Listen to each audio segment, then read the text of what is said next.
Hello and welcome to CloudFox Hub. My name is Bhavesh Atara. We are doing our REST API lab and this is part 2. Let's start.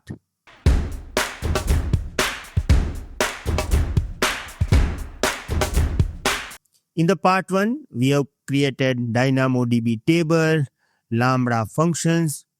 Now we want to set up REST API.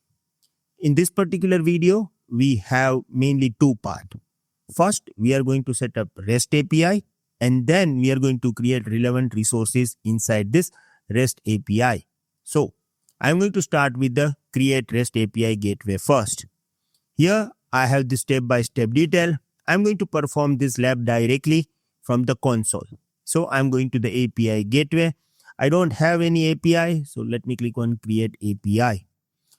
This time we are going to create REST API. So go to the REST API tab and click build. New API. Here I have to provide name. Let me copy this name. API endpoint. We want to go with the regional endpoint. Here I am going to select most relevant security policy. This security policy is actually supporting TLS 1.3 and 1.2. So it is most compatible with all the browsers. So we can test it very easily. That's why I'm going to select this.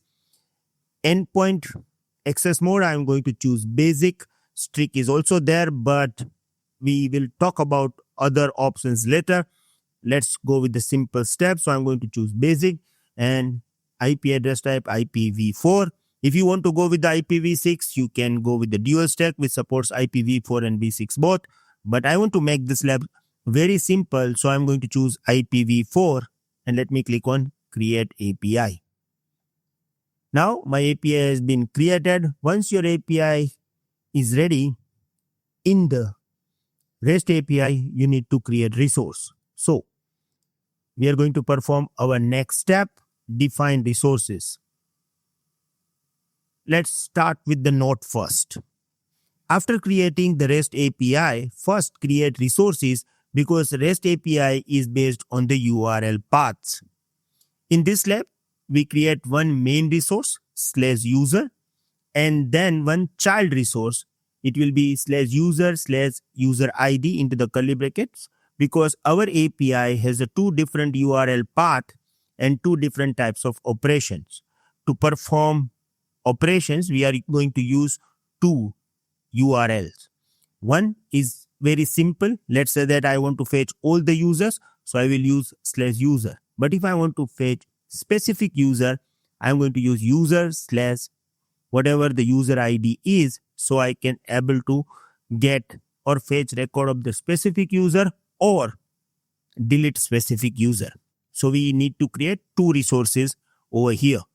One /user and inside /user, it is user /user ID. When we are going to create two specific resources means we are going to get two URL. And during the test, I will tell you that, okay, these are the two URLs based on the resource that we have created.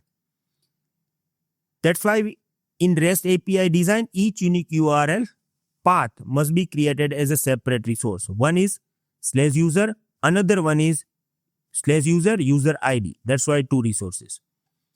That's why we create two resources first and then attach method to them. Now, here we have all the details about how we can create resources. So let me do this.